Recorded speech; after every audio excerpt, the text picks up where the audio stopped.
Enggak, kalau mau tanya itu kan lebih gampang ya. Tanya ke Ketua KPK, karena itu pidato resmi Ketua KPK. Cawapres nomor urut 3 Mahfud MD membalas pernyataan Kepala Staf TNI Angkatan Darat KSAD Jenderal TNI Maruli Simanjuntak terkait backing tambang ilegal. Adapun Maruli dengan tegas mempertanyakan aparat mana yang dimaksud oleh Mahfud soal adanya aparat yang membackingi tambang ilegal itu. Mahfud malah mengaku mengutip pernyataan soal aparat membackingi tambang ilegal dari Ketua KPK Nawawi Pomolango pada Selasa 23 Januari 2024 di Posko Teku Umbar 9 Jakarta Pusat. Dengan tidak galak, Mahfud meminta agar menanyakan langsung kepada Ketua KPK terkait aparat yang dimaksud. Namun Menko Polhukam Republik Indonesia itu menyampaikan dirinya sudah pernah membongkar beberapa kasus korupsi, meskipun memang belum semuanya diungkap. Ikuti terus berita menarik lainnya. Jangan lupa like dan share seluruh akun Tribun Medan. Pak Maruli kan kemarin mengomentari soal backing pejabat itu nggak lengkap katanya. Apakah backing soal backing pejabat yang disampaikan di debat Cawapres itu nggak tepat? Apakah bakal membongkar itu? Ya, kita sudah mulai bongkar-bongkar, tapi tidak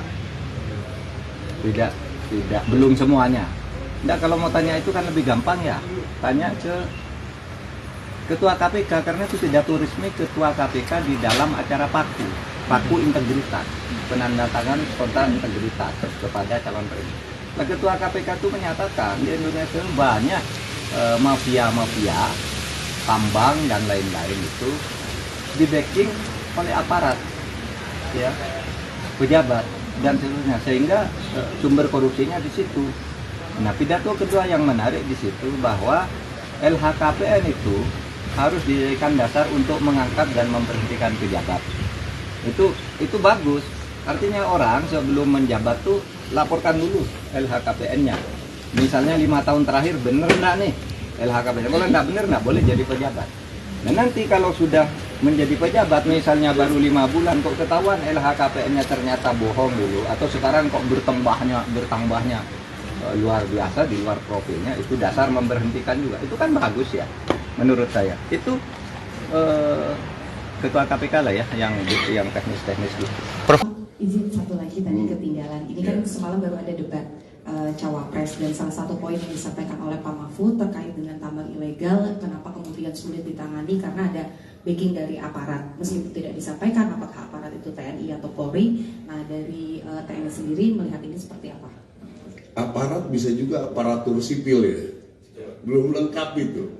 Jadi kita sulit juga lah di zaman sekarang ini. Saya terus terang aja dia, kalau misalnya kita begitu-begitu masuk video kita takut sekarang. Ya, jadi nggak seberani itu lagi kita. Ya, kita sudah mulai. Memang kadang-kadang hukum itu akan taat setelah ada pemaksaan lah. Koridor ini kan itu. Orang kadang-kadang bilang orang-orang bule itu taat hukum misalnya. Apa di negara-negara maju ya, taat hukum. Padahal sebenarnya ancaman hukumannya yang berat, ya. Jadi kalau dia melanggar lalu lintas, SIM-nya langsung dicabut, dia harus jalan setengah mati. Akhirnya dia betul-betul tidak berani melanggar. Nah, kami pun sebetulnya di kondisi itu kira-kira, ya. Kalau kita bermain-main dengan tambang begitu menjaga-menjaga, di foto, saya yakin responnya cepat ini. Ya. Jadi nggak yang saya bilang gitu. Aparat itu yang mana? Karena yang mempunyai kewenangan itu sebetulnya kan dari kementerian yang memberikan secara hukum, secara legalitas. Kami itu nggak tahu sebetulnya. Ya. Tapi kalau itu ada arah indikasi ke sana, ya silakan dilaporkan. Ya, saya kira laporan seperti ini ada masa sekitar berapa tahun yang lalu, tentara ikut dalam penambangan ini, itu banyak yang dicabut itunya, jabatannya. Ya, anggota-anggota juga banyak, sehingga menurut apa yang kita dapatkan informasi sekarang ini sangat drastis menurun untuk yang mengurus hal tersebut, gitu. Ya, udah, makasih ya semuanya ya, makasih. Download Tribun X sekarang, menghadirkan lokal menjadi Indonesia.